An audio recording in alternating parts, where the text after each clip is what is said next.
issues. Oh, there we go. We're being recorded. Okay, where the Southampton Town Court can take steps to deal more creatively and effectively with such issues as policing and environmental protection. So Adam, if you would go first. Sure. Carolyn, who's recording, please? Just, Barbara Weber Floyd. okay, sorry, that was the lawyer in me. I'll shut up now. I'm muting. Okay. Okay. Well, first of all, thank you all for having me speak for a few minutes. I greatly appreciate it. I'm very excited about running for town justice this year. And it is an interesting question. So, I mean, at the outset, I want to say, as you'll hear me say throughout the campaign, I have to, and myself and Sherry, we have to follow the rules and limitations of the state of New York and the Judicial Ethics Center related to what we say and how we say it as candidates. So I can talk about being a fair and impartial Southampton Town Justice, which is what I intend to be. What I cannot do is show in any way bias toward for or against any particular group. The concept is that town justices, as candidates, are supposed to show their impartiality, including having to do with politics.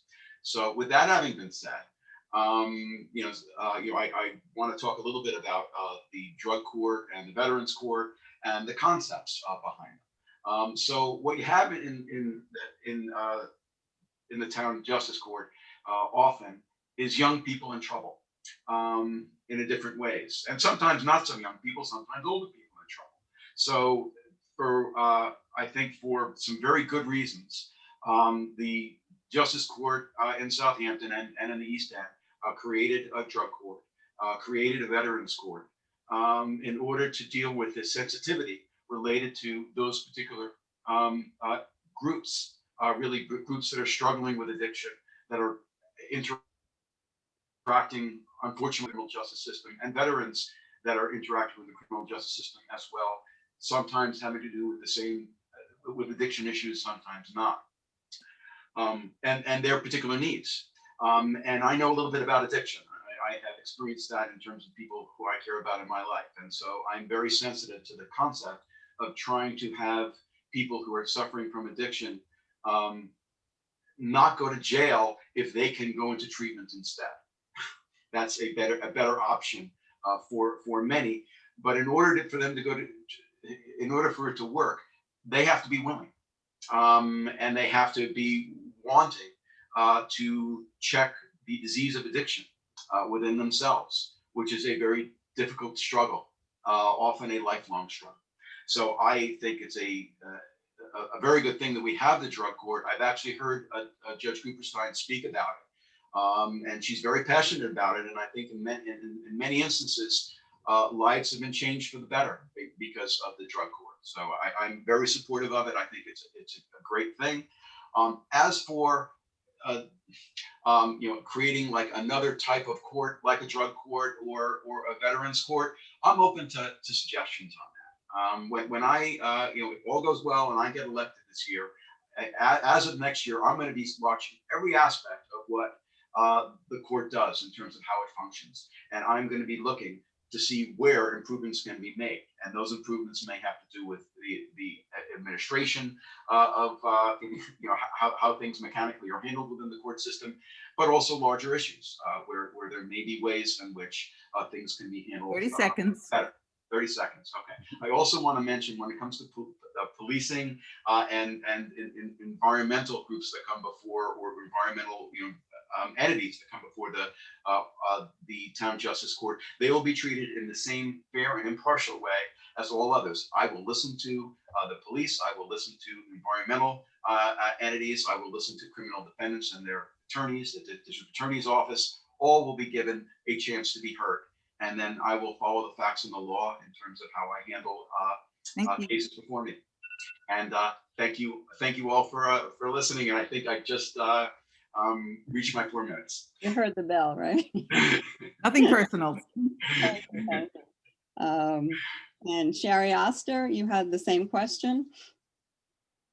Yes, I actually welcome this question. I have a very strong background in dealing with mental health in the legal system.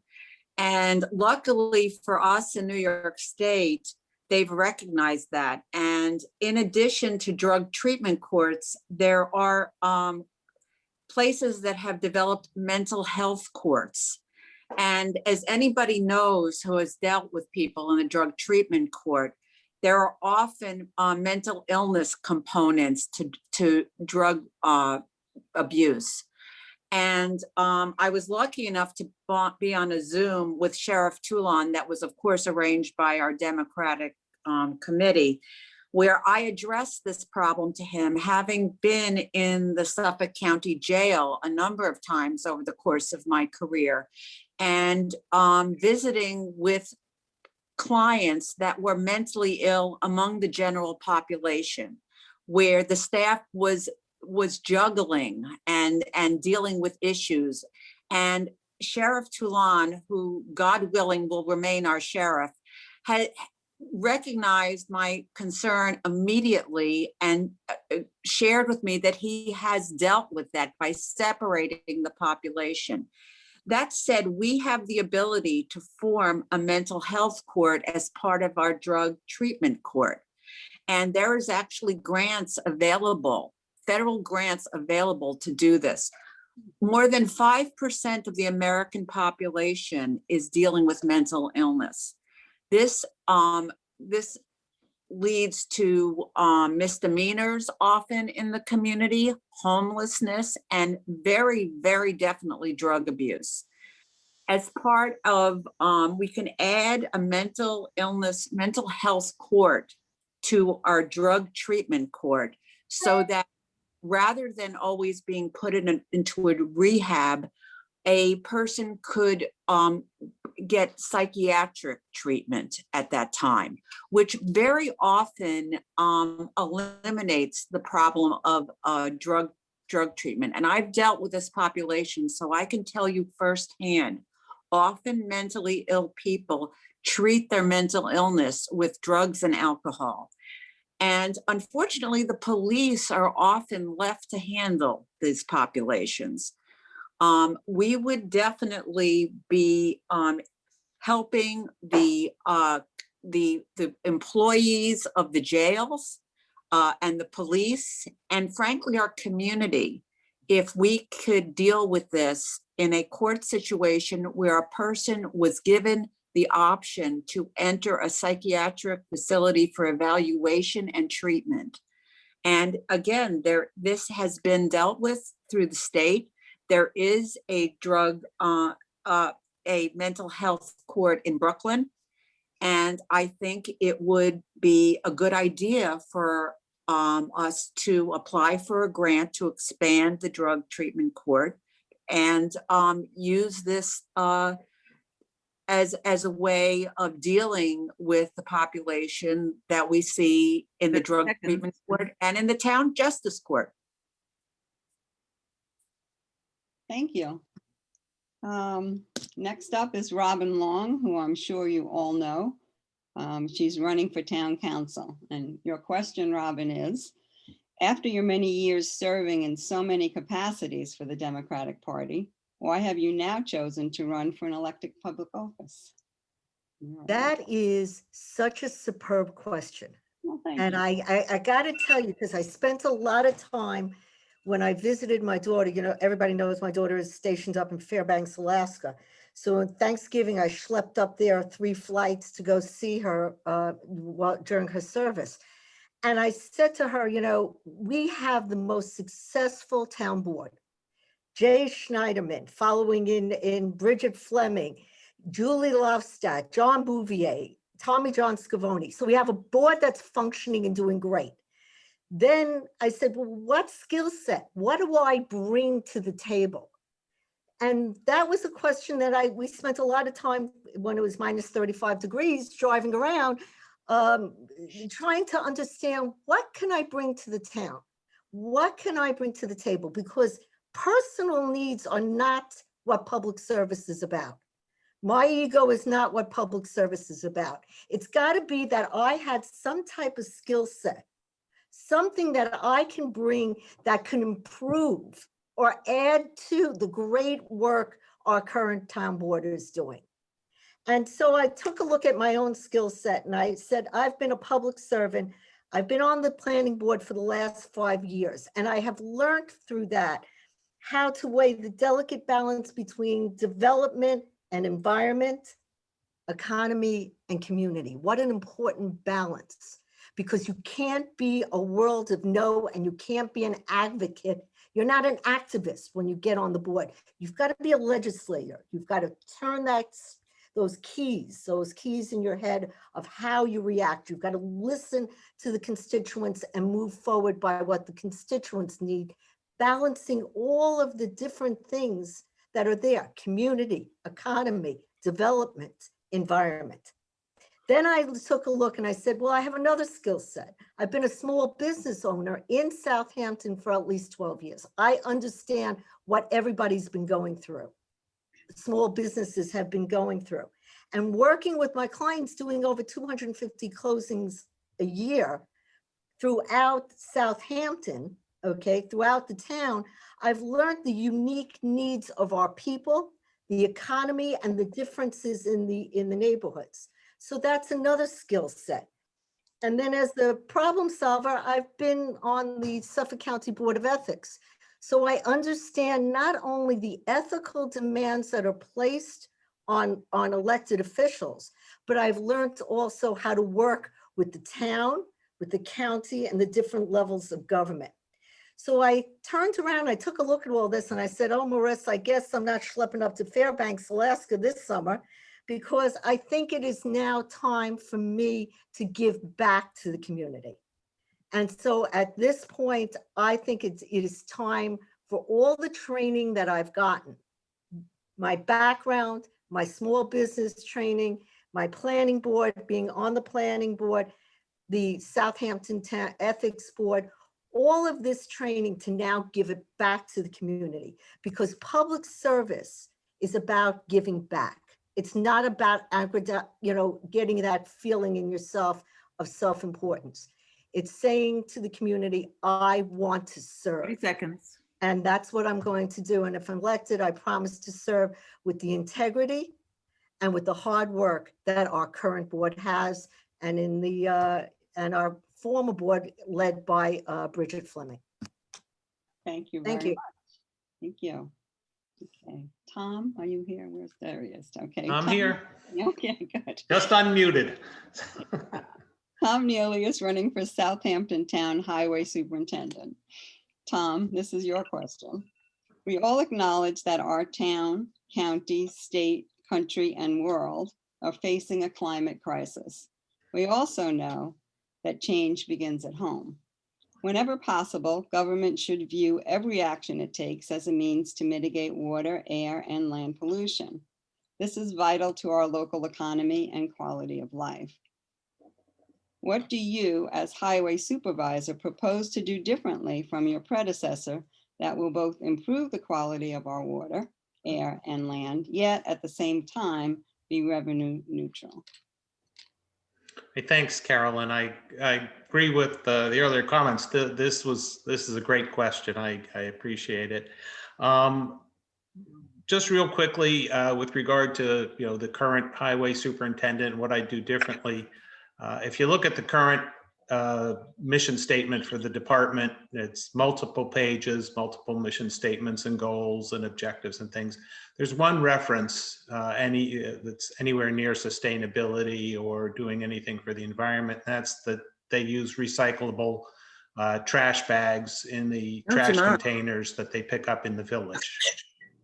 So there isn't a very high bar set right now as far as looking, to improve the environment. To frame this discussion a little bit for highway, there's over 100 vehicles and equipment, powered vehicles and equipment in the highway department. Everything from tractor trailers to the big dump trucks and snowplow trucks that you see out, plowing the roads and paving potholes and doing things like that, all the way from those huge vehicles down to, lawn mowers and gas leaf blowers. So there's a whole lot of diesel powered and gas powered equipment running around on behalf of the highway department. They have 6 separate facilities, the main facility in Hampton Bays and 5 other field offices or barns or garages, yards, whatever you want to call them. So, there's a number of facilities there that can be looked at. With regard to what I would like to do, kind of the lower fruit, I guess, the easier to pick fruit would be work on reducing idling in the trucks and the other vehicles that they operate. There is actually a town policy, not known by many people, that says that you're not supposed to idle a town vehicle more than 3 minutes. I was the author of that original policy statement about 10 years ago when I was the interim or acting sustainability coordinator. I don't know if we have anybody from the sustainability committee here, but when the sustainability committee started, I was the acting sustainability coordinator for about 18 months. So that was one of the policies working with the sustainability committee that we had the town board adopt. I may be the only one that still remembers it exists. So I would certainly remind everyone in the highway department and work on reducing the idling wherever possible. Truck drivers, and I know this from my Jitney experience, they don't like to shut off their vehicles because they're always afraid they won't start again. But I think we can work on that. Also, I want to review and ensure that we have the best maintenance of current vehicles going, making sure you have air filters that are not clogged, making sure that you use the right oil, making sure that you inflate your tires properly, can improve the vehicle efficiency by 10 to 15%. So you go from a vehicle that might be getting, 8 miles to a gallon to, 10 miles to a gallon or something like that. So again, you're taking 30 seconds. a small step. How much time? 30 seconds. Oh my gosh. I'd also like to use GPS as a way to improve routing and to monitor the idling. There are GPS, or there have been GPS equipment in those highway department vehicles. They were put in a couple of years ago. And as I was leaving town hall, my understanding was the highway superintendent wanted them taken out. I have lots of other ideas real quick, trying to convert to put solar on some of these highway department buildings. Long-term, try to transition to hybrid and electric vehicles. Although in the heavy equipment department, heavy vehicle department, electric technology for those types of vehicles is not quite there. So anyway, I could keep going, but I'll stick to the 4 minutes. Thank you. Thank you very much. New candidates for Southampton Town Trustee are Martha Reichert and Will Peckham. Okay, Martha, this question is for you. You have extensive legal experience in such areas as land use, zoning and planning, covenants, conservation restrictions, and development rights. How would you apply this knowledge to your role as town trustee? Thanks, Carolyn. It's a great question, but I think it's left out one really important aspect of my experience, which is I used to work in the Southampton Town Attorney's Office, and more importantly, I was counsel to the Southampton Trustees. So if you take all of my legal experience, which shows a history of dedication to, protecting the environment, conservation, et cetera, I also have unique experience dealing with the town and the trustees. And I don't think that can really be understated because the trustees face a lot of legal challenges on a regular basis. And having been their attorney, I understand them. One of the most important is protecting beach access for the public. But, I also look at my time at the town, and when I was just a regular town attorney, I worked with Councilwoman Julie Lofsted to draft the balloon ban, the plastic straw ban.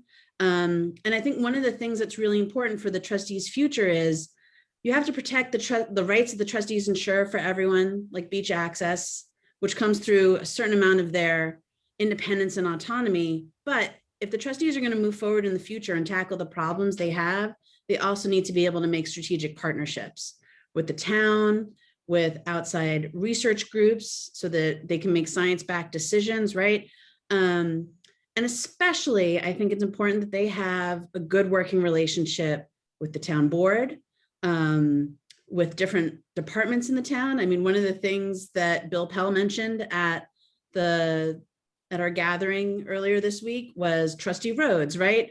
And I don't know what that solution will end up being, but I know that Tom Neely and I have worked together before. And so I think that if you look at my experience, I already have deep knowledge about the trustee roads issues and unimproved roads. And I know that's something that Tom and I have discussed in the past when I was at the town. So I think that my experience is already really uniquely suited for the trustees because it was with the trustees, just in a different capacity as their legal advisor.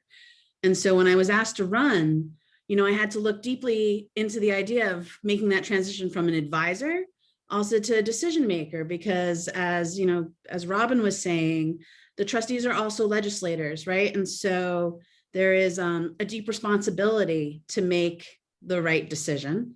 And I think that, it's not just my legal experience, but it's also what comes from my values. And I truly like to believe that I have led a professional life full of integrity. I have a deep commitment to public service. I remember when I was interviewed, I told them that, I went to a prep school whose motto was to serve, not to be served. And that was really ingrained in me from a very young age. And I hold it true in everything that I do, but mostly I bring a lot of integrity and passion to my decision-making because I live here. In my private practice, I've never represented a client whose project I wouldn't want to see built in my town because I live here, because I've always counseled my clients to do the right thing for the environment. And that's sort of the same thing that I would do as a board member of the trustees, and so it's a little bit of my experience, but also my value set, which is really committed to protecting a sense of place, protecting traditions. I believe that if we have a clean environment, then we protect the livelihood of our baymen and give them economic opportunities. And we make the place that we hold so dear clean and productive and safe and better. How much more time do I have left? 14 seconds. Well, I just want to say thank you. That was a really great question and I enjoyed thinking about it. Thank you for your very thorough answer. Will, are you here? I'm looking. Oh, there he is. Okay. I'm here. Yeah. Based on your experience as an oyster farmer and as a member of the Shellfish Growers Climate Coalition, that was a hard one, coalition in Washington, D.C., you are recommending a science-based approach to tackling climate change problems. Can you provide us with a few examples of what that approach looks like on a local level and how they might be implemented in our township? Sure. Thank you, Carolyn. Well, there's no denying that I think climate change is perhaps the most pressing issue of our time. And climate change threatens communities like Southampton in several different ways. Some of the most pressing are the increased frequency and severity of storms, including hurricanes, sea level rise, warming water temperatures, greater nutrient loads, and the loss of marine habitat and biodiversity. I read recently that Southampton town has the highest value of at-risk real estate compared to any other community in the country besides Miami Beach. And if that isn't a message that we need to take immediate action, I really don't know what is. So I think to address the increasing frequency and severity of storms, we should focus on nature-based solutions locally with collaboration from the public and private sectors. And these solutions will be most effective at the landscape scale.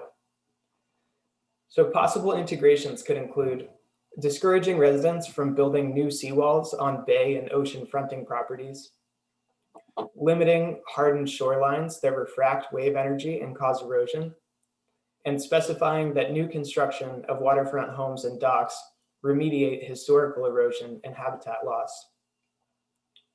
We could also create science-based models on a watershed basis that highlight areas of particular concern for erosion and loss of wetlands and marsh. So one comparative tool on the North Fork was developed by the Peconic Land Trust and the Long Island Sound Study to predict the hyperlocal flooding risks for the Mattatuck Creek estuary. If we could use these models, we could implement large-scale living shoreline and hybrid solutions that combine gray and green infrastructure. And in the most severe cases, exploring voluntary purchasing to retire the most threatened parcels from residential use. The good news is we already have successful regional and local examples of this type of project, namely locally on the Shinnecock Reservation, the western edge of the reservation in eastern Shinnecock Bay, where the nation has employed a mix of seagrass plantings, beach grass, oyster shell, and boulders. That project, in conjunction with Cornell Cooperative Extension, has already done some mitigation of erosion historically, and the tribe is optimistic about its utilization in the future. The second major risk I see locally from climate change is as a result of rising water temperatures and increasing nutrient loads that threaten our water quality and increase the risk of harmful algae blooms that hurt our public health, recreational and commercial fishing industries, and other maritime uses like recreational boating. So we already have a good start in that we have a framework for measuring nitrogen in the total maximum daily load throughout our township.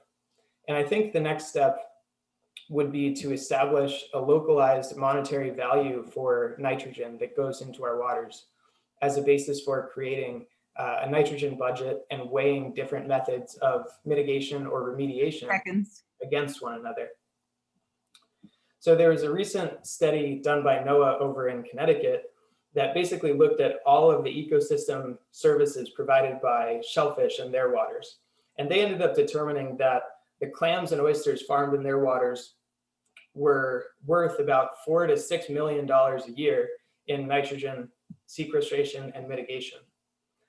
So within the town of Southampton, I would propose expanding our existing shellfish restoration programs, and then also exploring the potential of commercial aquaculture as a tool to get more shellfish and seaweed into our local estuaries. Partner with Stony Brook Southampton to try to put a dollar value on those services, and then weigh it against our next best option. Thanks. Thank you very much. Ann Welker, the first woman elected Southampton trustee. Yay. She's running for re-election. Is this the fourth term? Third. Okay. The trustee, oh, this is your question. The trustees implemented a pump out boat program to collect vessel waste so that it doesn't get dumped into our waters, protecting the shellfish beds as well as swimmers. Recreational boat owners can call and have one of the 7 boats that are part of this program come and collect their waste. It was stated that the goal of this program is the collection of 112,000 gallons of vessel waste a year. Is the program meeting that goal? And if not, is there available funding to add more boats so that we can meet or exceed these expectations? Good morning, everybody. So nice to see you all here, and it was great to see many of you the other night as well. Carolyn, thank you for taking over the reins of the Southampton Democratic Club, and Joy, thank you for holding on to them with your strong yet gentle guidance for so many years. To address this question, I must admit that I did not know very much about the pump out program prior to this week. I did a lot of extensive reading and asking, and I know much more now than I did previously. So thank you for a very thought-provoking question. So I am very proud to say that to to address the question of whether this program is meeting the goal of 112,000 gallons of vessel waste per year. And I hope all of you have already eaten your breakfast on my topic. But this program is not only meeting this goal, it is just doing, I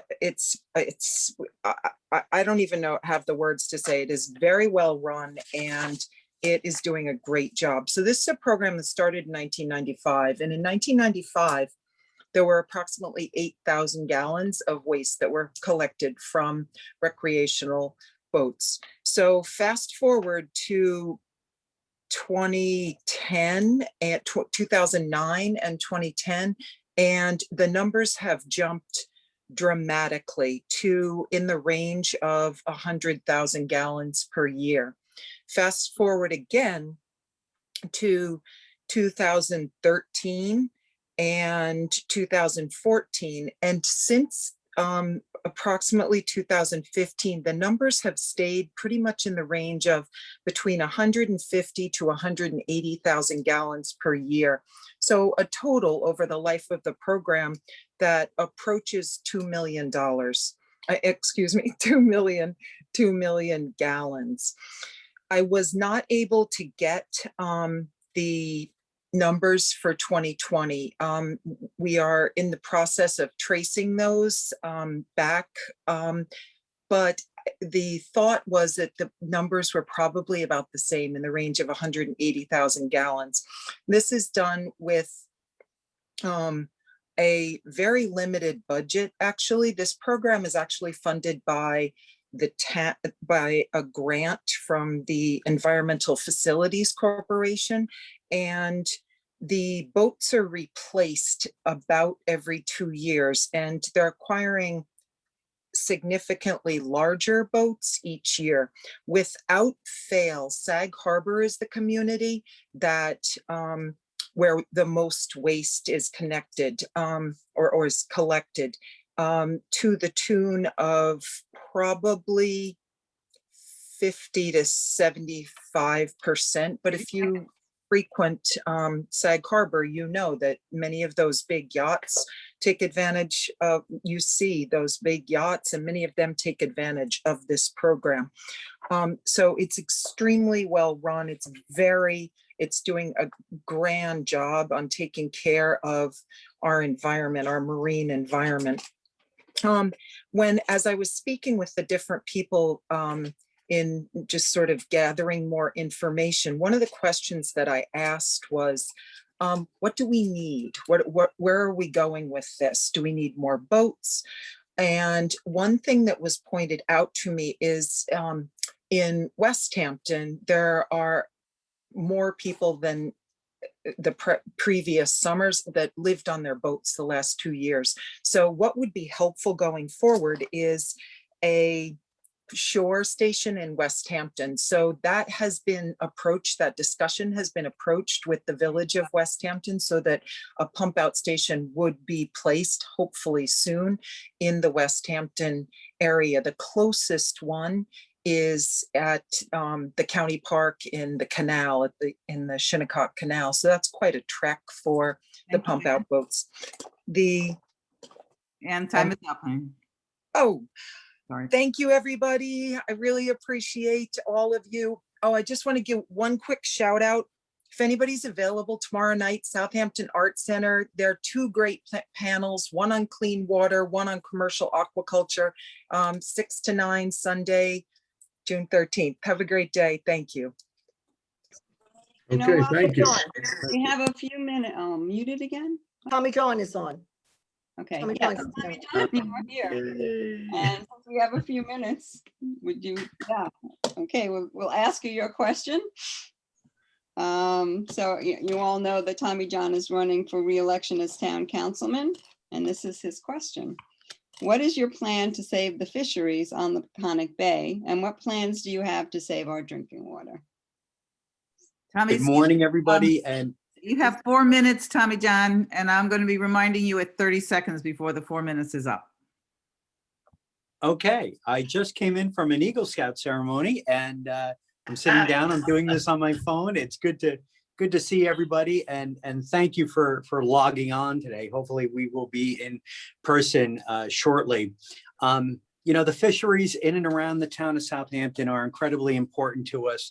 It is our heritage as well as a main economic engine of the area. And I'm sad to say that in my lifetime, I have witnessed the collapse of the lobster industry in the Long Island Sound, the clam hard shell industry in the Great South Bays, and the scallop industry in the Peconic Bays. And we are working hard to restore all of those, whether it's nitrogen mitigation in the Westchester area. Well, this gets on more state stuff.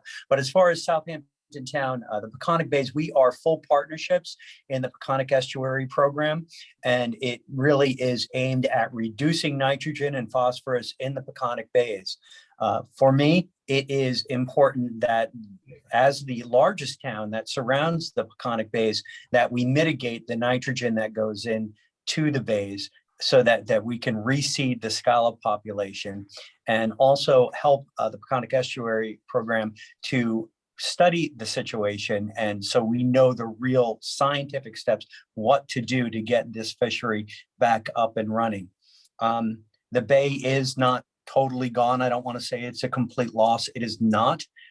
There's certainly, there's striped bass in the bays and bluefish right now as we speak. And we had a good run of bottlefish this year as well, or blowfish.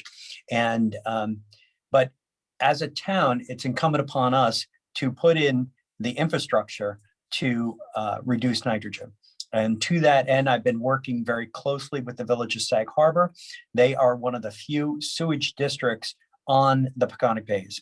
And it is a limited district. However, it is a district that has capacity and that it can be expanded.